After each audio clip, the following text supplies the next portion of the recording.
Hello বন্ধুরা, আজকেও একটা নতুন ভিডিও নিয়ে চলে আসলাম তোমাদের সামনে। তো আজকে আমরা সকাল সকাল রওনা দিয়েছি। আজকে আমরা যাব একটু আদিসপ্তগ্রাম, যেখানে কেষ্টপুর মাছের মেলা হয় আমাদের এখানে। তো ফার্স্ট টাইম যাব, কোনো দিন যাইনি। তো প্রথমে আমরা চলে যাব হচ্ছে আদিসপ্তগ্রাম,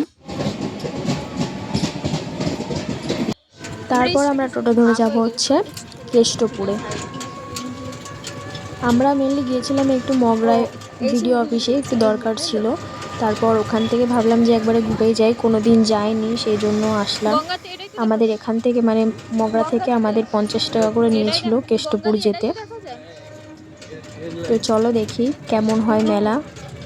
শুনেছি খুব বড় বড় মাছ নিয়ে আসে সবাই। তো চলো যাওয়া যাক, ফার্স্ট টাইম যাব। তারপর দেখো আমরা ঢুকে গেছি মেলার ভেতরে। এবার দু সাইড দিয়ে বাগান, মাঝখান দিয়ে এরকম রাস্তা।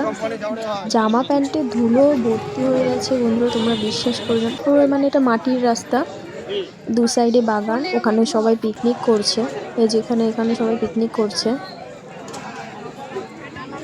কিন্তু আমাদের যে একটা প্রবলেম হয়েছে, মানে ওখানে মানে সবাই না ড্রিঙ্ক করেছিল, সবাই মদ খেয়েছিল। এবার মেলার ভেতরে তো অত ভিড়, দেখো মেলাটা কত বড় আর কত ভিড় ছিল বিকালবেলায়। এবার মাছ আমরা দেখতে পারিনি, জানি না কোথায় ছিল মাছ, কিন্তু মানে খুঁজে পাইনি হতে পারে, কিন্তু প্রচুর ভিড় ছিল। আমরা সোজা রাস্তা গেছি আর বেরিয়ে এসেছি, তো আর ভেতরে ঢুকিনি। প্রথমে আমি এগুলো ভেবেছিলাম মাছ। তারপর দেখো সবাই এরকম মদ ফদ খেয়ে মানে সব মানে বাগানে সবাই পিকনিক করছে। মাঝখান দিয়ে রাস্তা, দুই সাইডে বাগানে ভর্তি, ওই বাগানে সবাই পিকনিক করছে।